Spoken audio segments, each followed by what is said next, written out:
We have yet another article, this time from CBS News, about how lost the Democrats are. So listen to this. House Democratic Caucus Chairman Joe Crowley hesitated when asked about his party's core message to voters. Quote, "That message is being worked on," the New York congressman said in an interview this past week. "We're doing everything we can to simplify it, but at the same time provide the meat behind it as well." So that's coming together now. The admission from the number 4 House Democrat that his party lacks a clear core message, even amid a Republican disarray, highlights the Democrats' dilemma 8 months after President Donald Trump and the GOP dominated last fall's elections, in part because Democrats lacked a consistent message. The soul-searching comes as Democrats look to flip at least 24 GOP-held seats necessary for a House majority and cut into Republican advantages in U.S. state houses in the 2018 midterm elections. Yet with a Russia scandal engulfing the White House, a historically unpopular health care plan wrenching Capitol Hill, and no major GOP legislative achievement, Democrats are still struggling to tell voters what their party stands for. Some want to rally behind calls to impeach the Republican president as new evidence indicates possible collusion between Trump's campaign and the Russian government. Democratic leaders are reluctant to pursue that approach as it only energizes the GOP base. Others want Democrats to focus on the GOP's plans to strip health insurance from millions of Americans, and still others say those arguments can be fashioned into a simplified brand. Quote, "The Democratic Party needs to up its game," the National Party chairman Tom Perez said in a speech this week. "What I hear most from people is, Tom, we not only need to organize, but we need to articulate clearly what we stand for." For now, at least, Democrats are waging a tug-of-war largely between the Russia investigation and the GOP's attempts to gut the 2010 Affordable Care Act. Okay, so look at those two options that they just gave you, and they say, hey, these are the two camps within the Democratic Party, and this is what they're arguing. They're going back and forth. One side says, what we need to do is we need to focus on Russia and impeachment and, just talk about how he's like a Kremlin puppet and he's Putin's bitch. And say he's like unpatriotic and stuff, and he's, the commies are running the White House. By the way, that's happened this week. Multiple prominent Democrats, Donna Brazile, I think, was one of them, and there was one other, who were tweeting about how the commies are in control of the White House. So they went from neo-McCarthyism to just McCarthyism. Like the big bad Red Scare. Oh my God, the communists have taken over. We've come full circle. The Democrats are now just the old school Republicans. So some of them want to run an entire campaign on that strategy. Boy, are they in for a rude awakening if they continue down that path. And all the evidence is they're going to continue down that path. Because they're going to realize, oh shit, this isn't going to help us win at all. And it wouldn't help you win at all. I mean, look, that was the primary argument used throughout the that the Democrats were using against the Republicans and Trump throughout all the special elections. And what happened? The Republicans won every single one of them. Every one of them. So what, you want to double down on this failed strategy? They say, yeah, let's do that. So that's one side of the debate. The other side of the debate, they're slightly closer to being correct, but they're still wrong. And I'm going to explain that for you too. So the other side of the debate says, well, look, we need to focus on the Republicans' attempt to gut Obamacare. So they want to harp away on healthcare and say, look how bad they are, look how wrong they are. I can't believe what they're trying to do to the healthcare system. Now, they're partly right, because that is true. They're trying to gut the fucking healthcare system. It is the most comically stupid bill I've ever seen. It's just a giant giveaway to health insurance companies and big pharma and their big donors and corporations. So that's true. But what's that side of the debate missing? They're missing the positive message. So that's only half the argument when you say, oh, they're trying to gut Obamacare and they're ruining the healthcare system. True. And then what?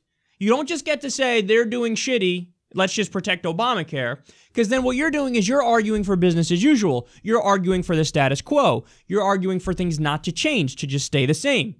That's not an argument that resonates with people, because right now they feel like stuff is kind of shitty because stuff is kind of shitty.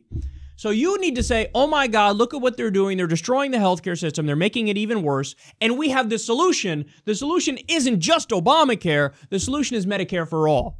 And you can frame it as, we're going to build on Obamacare and turn it into Medicare for all. There's your message. Now, Joe Crowley, this is how you know that this guy is a liar. We already know he's one of the most corporate of the corporate Democrats. He's right up there with Joe Manchin. This is a guy who literally left Congress in order to raise money from Wall Street in the middle of a debate about Wall Street regulation. And then he came back and voted on the side of deregulating Wall Street. And here's how you know he's full of shit. The day his Justice Democrat opponent launched her campaign, Alex Ocasio-Cortez. You can go read about her on justicedemocrats.com. The day that she launched her campaign, he came out and said, oh, yeah, no, totally Medicare for all, bro. I'm totally in favor of Medicare for all. Now, we had been knocking down his door and all the Democrats' doors in Congress. You guys have, and we were. National Nurses United, Brand New Congress, Justice Democrats, the grassroots left. We've been telling them, hey, look, you got to support Medicare for all or else, or else, or else. Telling that to all of them. Now, we were able to get that number from 72 co-sponsors up to over 115 now, and we keep chipping away. But there was a long time there where his answer was, fuck off. Fuck off. Medicare for all. Get the fuck out of here. I got to serve my corporate donors. Weird. The second he gets a progressive primary challenger who's a lion roaring up from his left, talking about Medicare for all, he's like, oh, yeah, Medicare for all, tell me, bro. So he's one of the leaders of the Democratic Party. When he's asked in a press conference, hey, what does your party stand for? His answer is, we're working on it, and, like, the Republicans are bad, and, like, Russia. Do you guys like me? No, we fucking despise you. Even when you go through the tap dance to lie to us to say, oh, yeah, no, I'm on the side of Medicare for all. When you're asked directly, you can't bring it up. You want to know why? Because you're not really fucking for it. It's all a sham. It's all a ruse. If the Democrats had a supermajority, Joe Crowley would be Anthony Rendon.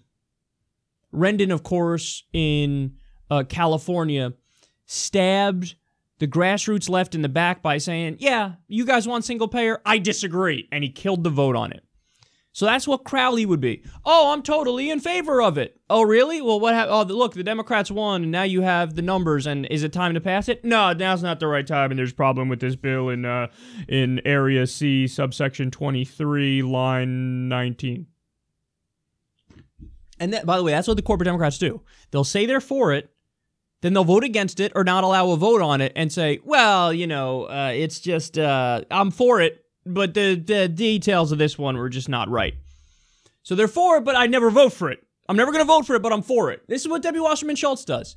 Oh, yeah, no, in theory, in practice, hypothetically, theoretically, philosophically, I'm kind of sort of for it, but anyway, if you put the bill in front of me, I'm going to vote no every time. But yeah, no, I'm for it, totally. So what that means is, progressives, get off my ass. I'm going to tell you what you want to hear, and then I'm going to do the opposite. Well, we say, hell no. JusticeDemocrats.com/fight. You got to go. You got to donate. You have to, look, some of that money, when you donate, it not only goes to Paula Jean Swearingen, who's running against corporate Joe Manchin, but it also goes to Alex Ocasio-Cortez, running against corrupt Joe Crowley. So where's the question? I mean, this guy, one of the Democratic leaders, what does your party stand for? He didn't say, oh, we stand for Medicare for all. We stand for a living wage. We stand for free college. We stand for ending the wars. We stand for legalizing marijuana. We stand for a New Deal. He didn't say any of that. He said, I'll get back to you. He said, new phone, who dis? You could wake Louis Gohmert up out of a dead sleep. So what does your party stand for? Well, we like Christianity, and we'd push for Christianity. I like how I'm turning Louis Gohmert into Pat Robertson with the voice now. I'm Louis Gohmert. I stand for Christianity, Christian values, smaller government, deficit reduction, tax cuts, free markets. He could tell you, like, fucking that. And he's an idiot. He's the biggest idiot in the world. You ask a corporate Democrat what they stand for, they say, that message is being worked on. We're doing everything we can to simplify it, but at the same time providing the meat behind it as well. So that's coming together now.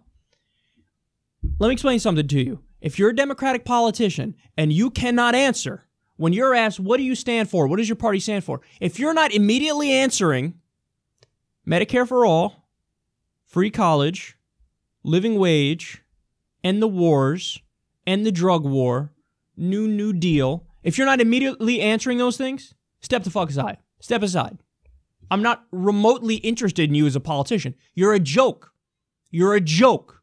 Your career is based on self-aggrandizement and narcissism and selling out to corporations. Because these are the things that the Democratic Party was supposed to stand for every single step of the way. And you lost your way where you're not even in the position. This is how stupid he is. He wasn't even smart enough to bullshit us with that answer. Like, because if he were to say that, let's be clear, you know he'd be bullshitting us. But he wasn't even smart enough to bullshit us with the answer because the actual policy positions are so far out of his mind. What's the thing he's most likely to say? Russia. We should Russia, impeachment, and then you get Mike Pence, and you're right back to motherfucking square one on what to do to fight the Republicans. Think about how stupid they are. We got impeach, and then what? And then what? You have Christian fundamentalist Mike Pence who's going to push the same draconian fucking policies, and you're right back to square one. So you're going to waste political capital and get nothing in return.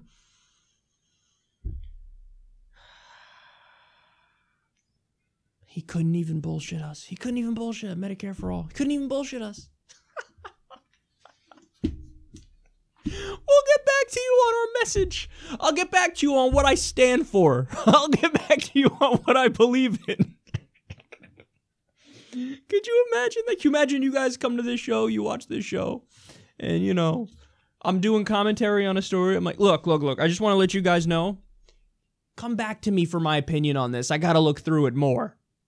You'd be like, what the fuck are you saying? You had one job, dipshit. Read the stories, give us the facts, and tell us your opinion on it. Yeah, what my take on it is, look, I got to get back to you. That message is being worked on. That's his literal quote. That message is being worked on. If I said that, it would be inexcusable. He's a politician. The whole thing you're supposed to be running on is policy. Politicians craft policy. He's like, policy part? New phone, who this? I don't know what am I don't, look, I'm gonna have to get back to you on that. What the fuck is this? Kick him out. Clean house, baby. Clean house. Corporate Democrats, going, gone. I don't want any of them. I want them all gone. justicedemocrats.com/fight. Let's do it. Let's do it now. I can't take this shit anymore. It's driving me crazy.